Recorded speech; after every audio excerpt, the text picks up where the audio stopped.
नमस्कार। Focus coaching centre Nohar के digital platform पर मैं कपिल उडानिया आप सभी विद्यार्थियों का हार्दिक अभिनंदन व स्वागत करता हूं। आज अपने बोटनी सेमेस्टर 4th के सिलेबस के बारे में डिस्कशन करने वाले हैं।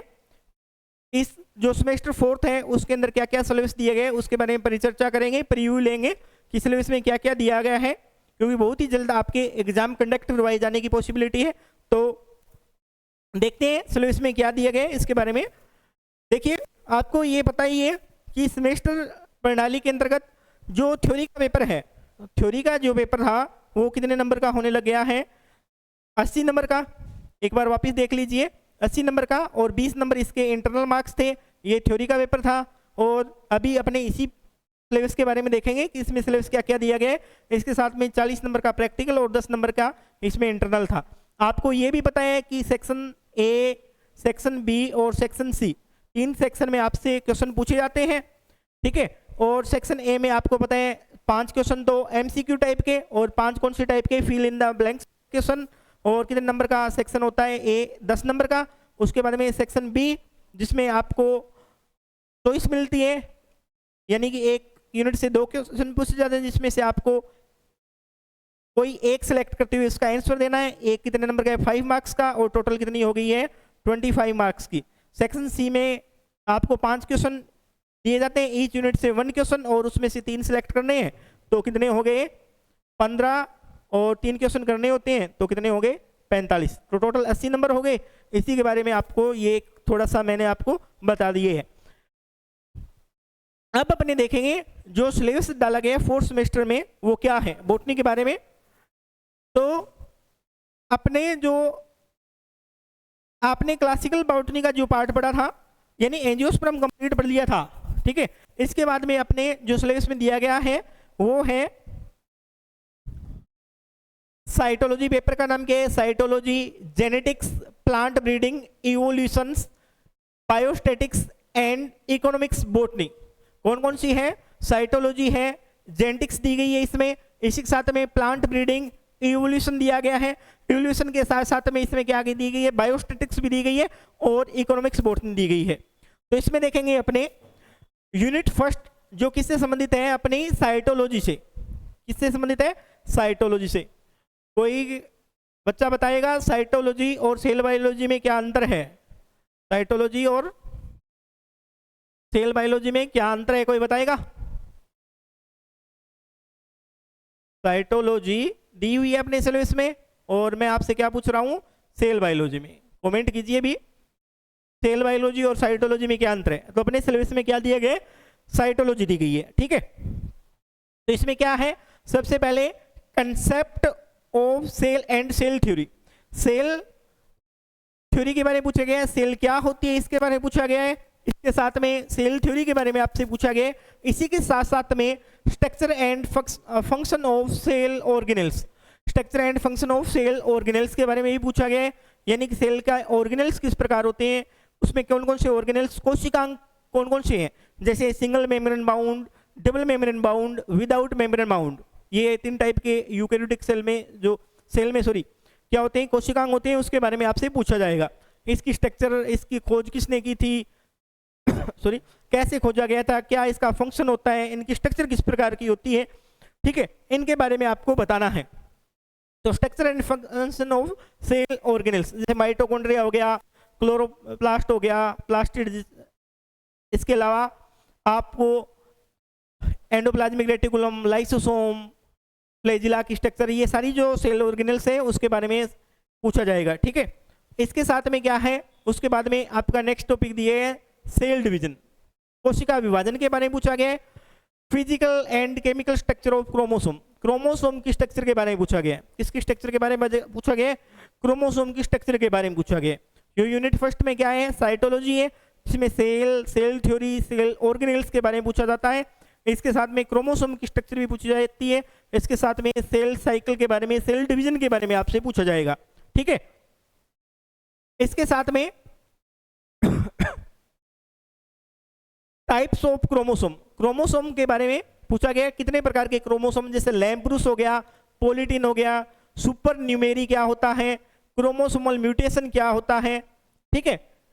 कौन कौन से हैं? क्रोमोसोम के टाइप, लैम्ब्रूस, पोलिटीन, सुपर न्यूमेरी क्या है, इनके बारे में आपसे पूछा जाएगा। ठीक है, इसके बाद में क्रोमोसोमल म्यूटेशन के बारे में भी यहाँ को आपको एक टॉपिक देखने को मिल जाता है। इसके बाद में Mendel's law of inheritance, genetics में क्या पूछा गया है? मेंडल्स के लॉ पूछे गए हैं। मेंडल्स लॉ ऑफ इनहेरिटेंस, इसमें क्या क्या पूछा गया है? मोनोहाइब्रिड एंड डाईहाइब्रिड क्रॉस, कौन कौन से हैं? Monohybrid and dihybrid cross, incomplete dominance. इसके बाद में लिथल जीन, इसके बाद में क्या है? Lethal gene. Mendel's law of inheritance है, मोनोहाइब्रिड, डाईहाइब्रिड क्रॉस हो गया, इनकम्प्लीट डोमिनेंस हो गया, लिथल जीन्स क्या होते हैं इसके बारे में आपसे पूछा गया है। ठीक है, इसके बाद में इसमें जीन इंटरेक्शन के बारे में पूछा गया, काफी इंपॉर्टेंट टॉपिक लिया गया है। जीन इंटरेक्शन, एपिस्टेटिक्स क्या होता है, कंप्लीमेंट्री क्या होता है, सप्लीमेंट्री क्या होता है, डुप्लीकेट क्या होता है, and inhibitory gene, inhibitory gene क्या होते हैं। ठीक है, संदमक जीन जिसे बोलते हैं क्या होते हैं, कौन कौन से हैं? Epistatics, complementary, supplementary, duplicate and inhibitory genes के बारे में आपसे पूछा गया। काफी इंपॉर्टेंट टॉपिक इसमें दिए गए हैं आपको। ठीक है, ओवरऑल काफी अच्छी यूनिट का एक पैकेज आप लोगों के लिए बनाया गया है। कंपटीशन में बहुत भर के इस तरह से क्वेश्चन पूछे जाते हैं। ठीक है, उसके बाद यूनिट नंबर 2 है जिसमें आपको structure and function of nucleic acid, nucleic acid की स्ट्रक्चर पूछी गई है। इसके बाद में types of RNA and DNA, types of RNA and DNA के बारे में पूछा गया। Types of RNA and DNA के बारे में भी आपसे यहाँ से पूछा गया है। ठीक है, structure and function of nucleic acid की स्ट्रक्चर, इसके साथ में आरएनए एंड डीएनए के बारे में पूछा गया। इसके बाद रेप्लिकेशन ऑफ डीएनए, इसके बारे में क्या पूछा गया?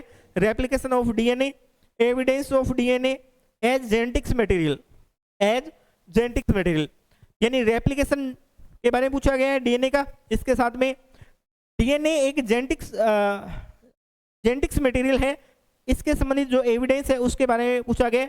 इसके बाद सिनेप्टोनोमल कॉम्प्लेक्स क्या है, क्रॉसिंग ओवर, काइजमा क्या है, linkage and mapping of gene, linkage and mapping of genes क्या है, इसके बारे में आपको पूछा गया है।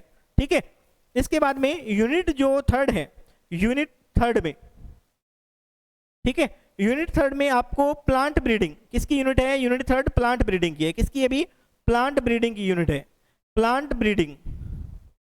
ये भी, ये जो सिलेबस दिया गया है ये काफी इंपॉर्टेंट सिलेबस डाला गया है प्लांट ब्रीडिंग वाला।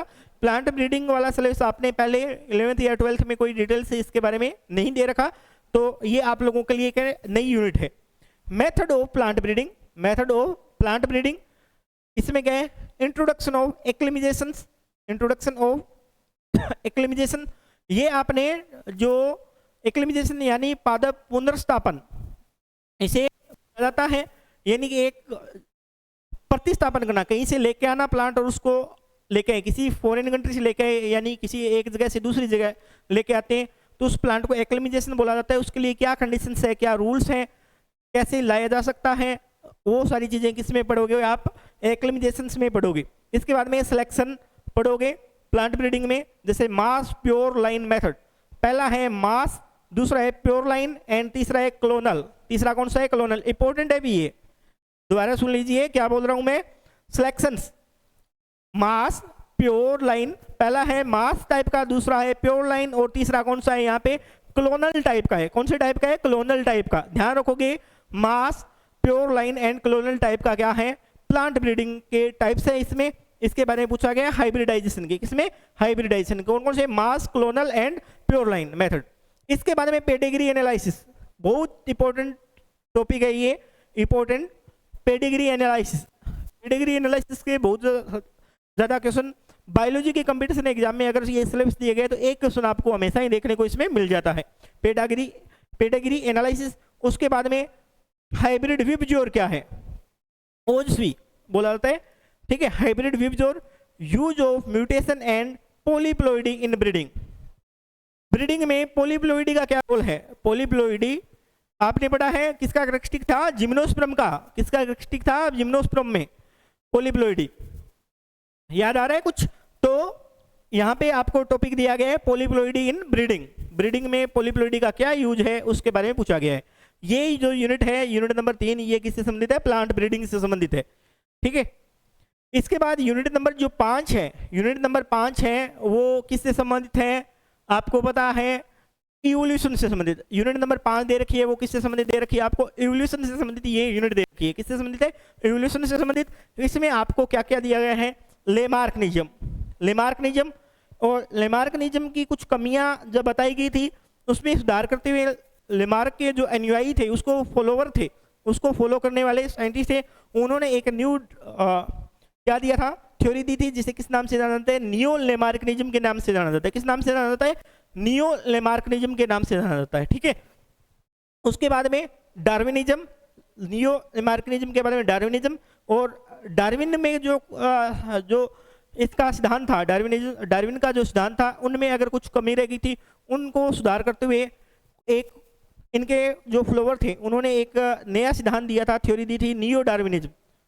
डार्विनिज्म को अपनी थ्योरी की जगह अगर सिद्धांत कहेंगे, मत की जगह अगर सिद्धांत कहेंगे तो ज़्यादा एप्रोप्रिएट रहेगा, ज़्यादा अच्छा रहेगा। ठीक है, उसके बाद में डी वेरिस कंसेप्ट पढ़ोगे। उसके बाद में ओरिजिन ऑफ स्पीसीज, एक स्पीसीज का एवोल्यूशन किस प्रकार होता है, उसका ओरिजिन किस प्रकार होगा, उसके बारे में आपको यहाँ से पूछा गया है। इसके साथ में आपको इसमें दे रखा है बायोस्टैटिक्स दे रखी है। क्या दे रखी है? बायोस्टैटिक्स पूछी गई है। बायोस्टैटिक्स आपने बॉटनी एंड जूलॉजी में दोनों में पढ़ोगे बायोस्टैटिक्स। तो कौन कौन से है? Elementary study. बायोस्टैटिक्स में क्या क्या पूछा गया है? Mean, mode, median. कौन कौन से है? मीन हो गया, mode, median, standard error, chi square test and standard deviation. Standard deviation ये आपका सिलेबस है। यूनिट जो 5 यूनिट है मैंने आपको बताई है, ये 4th सेमेस्टर बॉटनी MGS महाराजा गंगा सिंह विश्वविद्यालय से संबंधित विद्यार्थियों के लिए है। तो उम्मीद करते होंगे ये जो सिलेबस है आपने ध्यानपूर्वक देखा होगा और इसी के अकॉर्डिंग आप स्टडी करोगे। इसमें हर एक टॉपिक अपना वेटेज रखता है कंपटीशन एग्जाम में और काफ़ी इंपॉर्टेंट सिलेबस दिया गया है। तो कौन कौन से हैं इसमें? आपको साइटोलॉजी, और उसके बाद में जेनेटिक्स है, प्लांट ब्रीडिंग है, एवोल्यूशन है, बायोस्टैटिक्स है एंड इकोनॉमिक्स इंपॉर्टेंस है। ठीक है, इसी के अकॉर्डिंग आप इसको पढ़ते रहिए। अगर किसी टॉपिक में आपको कोई दिक्कत है तो आप कमेंट कीजिए, हम उसकी वीडियो एक्स्ट्रा लेक्चर लेके डाल देंगे। ठीक है, और इसी के अलावा अगर आपको कंप्लीट सिलेबस स्टडी करना है तो आप प्ले स्टोर से फोकस कोचिंग सेंटर डाउनलोड कर सकते हो और वहाँ पे ये कंटेंट दिया होगा, उसमें कुछ फ्री लेक्चर्स हैं, वो आपके लिए काफ़ी उपयोगी साबित होने वाले हैं। Thank you to all.